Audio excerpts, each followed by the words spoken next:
नमस्ते दोस्तों, आज हम एक ऐसी कहानी पर बात करने वाले हैं जो सच कहूँ तो ये सिर्फ एक कहानी नहीं है। ये एक बहुत ही गहरा आईना है जो हम सबकी असल जिंदगी की सच्चाई दिखाता है। इंसानी फितरत और समय की कीमत की एक ऐसी दास्तान जो शायद हमेशा के लिए हमारे सोचने का नजरिया बदल दे। चलिए बिना कोई वक्त गवाए सीधे इस दिलचस्प कहानी में गोता लगाते हैं। खोया हुआ पैसा तो वापस कमाया जा सकता है, लेकिन खोया हुआ वक्त कभी लौट कर नहीं आता। ये लाइन सुनने में बहुत जानी पहचानी लगती है ना, लेकिन आज की पूरी चर्चा इसी एक लाइन के इर्द गिर्द घूमने वाली है। तो जरा एक पल के लिए अपनी आंखें बंद कीजिए। कल्पना कीजिए एक बहुत ही सर्द और घुप अंधेरी सुबह की। हम चलते हैं एक बहुत ही थके हारे बूढ़े मछुआरे की दुनिया में। भाग 1, बूढ़े मछुआरे की दिनचर्या। कहानी एक दूर दराज के गांव से शुरू होती है। वहाँ एक बूढ़ा मछुआरा है जिसे उम्र के इस पड़ाव पर भी सिर्फ 2 वक्त की रोटी के लिए रोज एक कड़ा संघर्ष करना पड़ता है। उसकी दिनचर्या बहुत ही सख्त है। हर रोज सूरज निकलने से बहुत पहले उठ जाना और उस घुप अंधेरे खतरनाक रास्ते पर चलना। मकसद सिर्फ एक कि गांव के बाकी मछुआरों से पहले नदी तक पहुंचा जा सके। आज की सुबह कुछ ज्यादा ही काली थी। आसमान में घने बादल, चांद का नामो निशान नहीं। इतना घना अंधेरा कि कोई नया इंसान पक्का रास्ता भटक जाए। लेकिन वो बूढ़ा मछुआरा महज अपनी याददाश्त के सहारे उन फिसलन भरी चट्टानों के बीच से धीरे धीरे नदी की तरफ बढ़ रहा था। भाग 2, अंधेरे में मिली एक बोरी। अब वो धीरे धीरे संभल कर कदम बढ़ा ही रहा था कि तभी नदी के पास पहुंचते ही उसका पैर अचानक किसी भारी चीज से टकराता है। अंधेरे में नीचे झुककर टटोलने पर उसे एक पुरानी सी बोरी मिलती है। अक्सर गांव के बच्चे नदी किनारे खेलते थे और पत्थरों को ऐसी बोरियों में भरकर छोड़ जाते थे। हाथ लगाने पर जब अंदर गोल गोल पत्थर महसूस हुए तो उस थके हुए मछुआरे के चेहरे पर भी एक हल्की सी मुस्कान आ गई। उसने सोचा, चलो अभी सूरज निकलने में थोड़ा वक्त है, खाली समय बिताने के लिए कुछ तो मिला। वो बस उस बोरी को उठाता है और नदी के किनारे जाकर बैठ जाता है। भाग 3, अतीत को फेंटना। और अब शुरू होता है एक ऐसा सिलसिला जो शायद हम सब ने कभी न कभी अपनी जिंदगी में अनजाने में किया होगा। वो अंधेरे में बैठा है, बोरी में हाथ डालता है, एक पत्थर निकालता है और नदी के बीचों बीच रखे एक बड़े कटोरे जैसे पत्थर पर निशाना लगाकर पूरी ताकत से फेंकता है। जैसे जैसे वो एक एक पत्थर फेंक रहा था, उसे अपनी जवानी के दिन याद आने लगे। वो दिन जब उसके पास गजब की ताकत थी। उसे याद आया कि कैसे एक बार उसके चाचा उसे शहर ले जाकर एक बहुत अच्छी नौकरी दिलवाना चाहते थे, लेकिन उसने कभी गांव ही नहीं छोड़ा।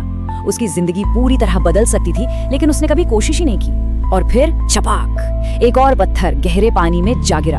यहाँ एक बहुत ही दिलचस्प लेकिन दुखद चीज हो रही थी।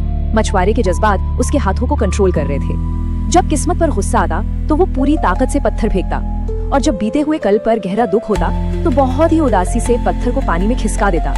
उस घने अंधेरे में बैठे हुए ऐसे लग रहा था मानो वो कोई पत्थर नहीं, बल्कि अपनी पूरी जिंदगी की यादों, अपनी ताकत और अपने बेहतरीन मौकों को उस ठंडी काली नदी में हमेशा के लिए बहा रहा हो।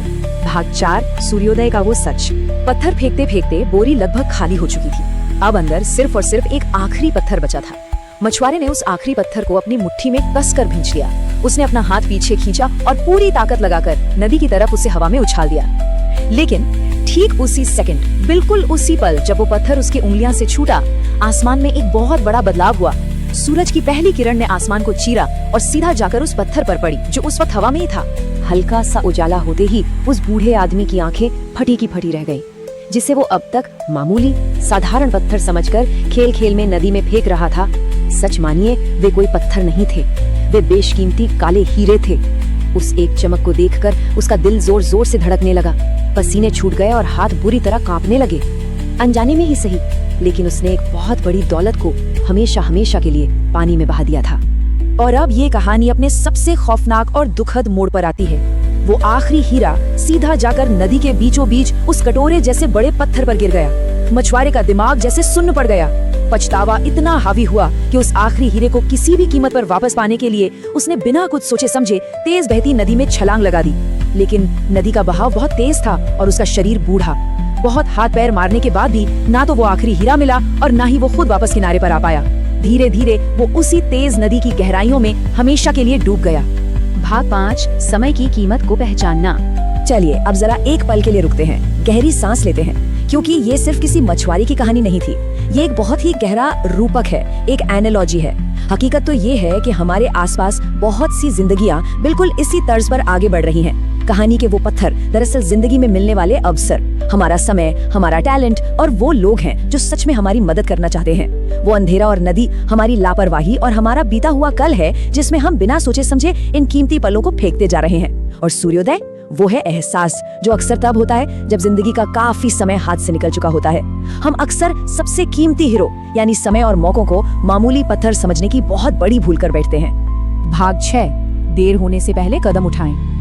तो यहाँ से सबसे बड़ा सवाल ये उठता है कि आखिर किया क्या जाए। बहुत सीधी सी बात है, वक्त रहते एक्शन लेना होगा, इससे पहले कि सारे हीरे फिसल जाए। इंसानी फितरत ही कुछ ऐसी है कि अक्सर हम मौकों को मजाक समझकर टाल देते हैं। आज के छोटे छोटे भटकाओं में, उन रोजमर्रा के डिस्ट्रैक्शंस में हम इतना खो जाते हैं कि पता ही नहीं चलता कि जिंदगी के सबसे कीमती साल फेंके जा रहे हैं। हम बिना कुछ किए अपनी ऊर्जा और जवानी को ढलने देते हैं। और सबसे दुख की बात जानते हैं क्या है? जब इस गलती का एहसास होता है तब तक अक्सर बहुत बहुत देर हो चुकी होती है। इसीलिए जो सबसे जरूरी बात हमें आज अपने साथ लेकर जानी है वो ये है, आज ही अपने समय, अपनी प्रतिभा और अपने अवसरों की कद्र करें। जो आज मौजूद है उसकी वैल्यू करना सीखना ही होगा, क्योंकि एक बार जब कोई हीरा नदी में फेंक दिया जाता है तो कोई भी छलांग उसे वापस नहीं ला सकती। इन हीरों की चमक को उस अंधेरे में भी पहचानने की कोशिश करनी चाहिए जब वो अभी भी हमारे हाथ में मौजूद हों।